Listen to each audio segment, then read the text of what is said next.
Hi sir, আসসালামু আলাইকুম।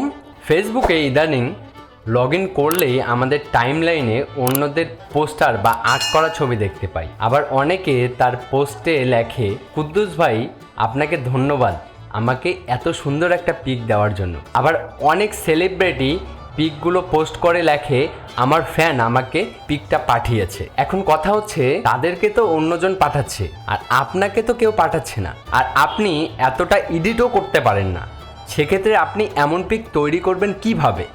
এই ভিডিওটা দেখে আপনারাও নিজে 2 মিনিটে এমন পিক তৈরি করতে পারবেন খুব সহজে। এর জন্য আপনাকে এডিটিংয়ের ক ও খ জানতে হবে না। আমি মোহাম্মদ মেহেদি হাসান আর আপনারা দেখছেন Bekar.BD।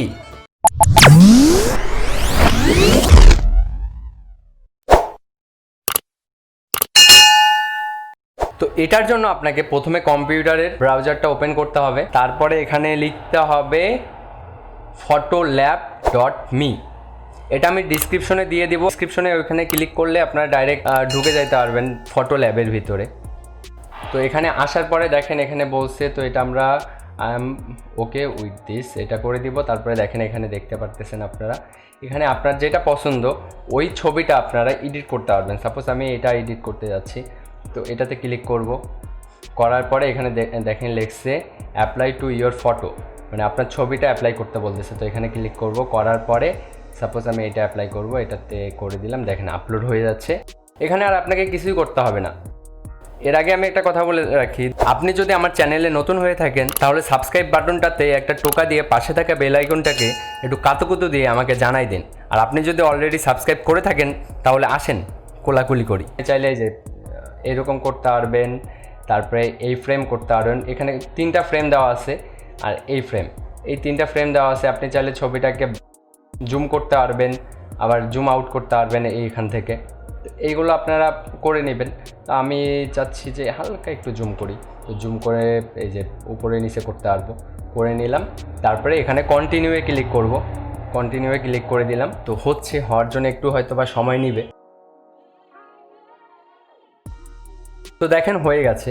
হয়ে যাওয়ার পরে আপনি এটাকে আপনার এখানে নেবেন কিভাবে? এখানে আপনি নিতে পারবেন, দেখেন এক হচ্ছে ফেসবুকের মাধ্যমে শেয়ার করতে পারবেন, আর এটাতে ক্লিক করলে হচ্ছে ডাউনলোড হবে। এই যে ক্লিক করলাম, ডাউনলোড হয়ে গেল। তো ডাউনলোড হওয়ার পরে আপনি আপনার মতো করে আপলোড দিতে পারবেন। ডাউনলোড হয়ে গেল, এখন আপনি আপনার মতো করে আপলোড দিতে পারবেন। তো এইভাবেই সবগুলো একই। এখানে হয়ে যাওয়ার পরে আপনি চাইলে এটা অ্যান্ড্রয়েড অ্যাপসও ডাউনলোড দিতে পারবেন। এই দেখেন প্লে স্টোরে ক্লিক করে দিলাম। এই যে এই অ্যাপসটা আপনি আপনার ফোন থেকেও করতে পারবেন কাজগুলো। এইভাবে আপনারা চাইলে করতে পারবেন খুব সহজে। সাপোজ এটা হয়ে গেছে, হয়ে যাওয়ার পরে বা এই পিকচারটা আমার পছন্দ হচ্ছে না, তো পিকচার আমি চেঞ্জ করব। পিকচার চেঞ্জ করব কিভাবে? তো তখন ট্রাই অ্যানাদার ফটোতে ক্লিক করব। করার পরে আবার অন্য ফটো দিয়ে ট্রাই করতে পারবো। তো হয়ে যাওয়ার পরে আমরা এটা আমাদের কাজ শেষ। অন্য একটা স্টাইল আমি করব। তো সেক্ষেত্রে এই যে এইটাতে ব্রাউজারে ব্যাকে ক্লিক করব। করার পরে এই যে চলে আসছে। আসার পরে এখান থেকে আপনারা এই যে আবার ব্যাকে ক্লিক করবেন। করার পরে দেখেন এই যে চলে আসলো। এখান থেকে আপনারা আপনাদের ইচ্ছা মতো আর কি একটা যেই পিকচারটা আপনি চাচ্ছেন যে আপনার মতো করে করতে যাচ্ছেন, তো এই পিকচার সাপোজ করতে যাচ্ছেন, তো তখন গিয়ে ওই সিস্টেমেই একই সিস্টেমেই আপনি চাইলে পরিবর্তন করতে পারবেন ছবি। তো এইগুলো করে নিতে পারবেন।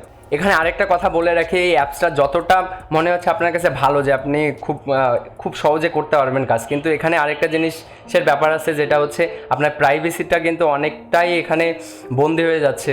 তো আপনার প্রাইভেসির ব্যাপারগুলোও দেখবেন। এডিট করার জন্য আপলোড করেন, তো সেক্ষেত্রে কিন্তু আপনার প্রাইভেসিতে হানি পড়তে পারে বা প্রাইভেসির সমস্যা হওয়ার চান্স থাকতে পারে। তো এইগুলো ব্যাপার দেখে আপনারা করবেন, কারণ ছবিটা আপলোড করার পরে ছবিটা কিন্তু এখানে সেভ হয়ে যাইতে পারে। তো সেক্ষেত্রে ওই ছবিটা এখানে থেকে যাইতে পারে। তো এই হচ্ছে ব্যাপার। ভিডিওটা ভালো লাগলে লাইক দেবেন, আর খারাপ লাগলে ডিসলাইক বাটন তো আছেই।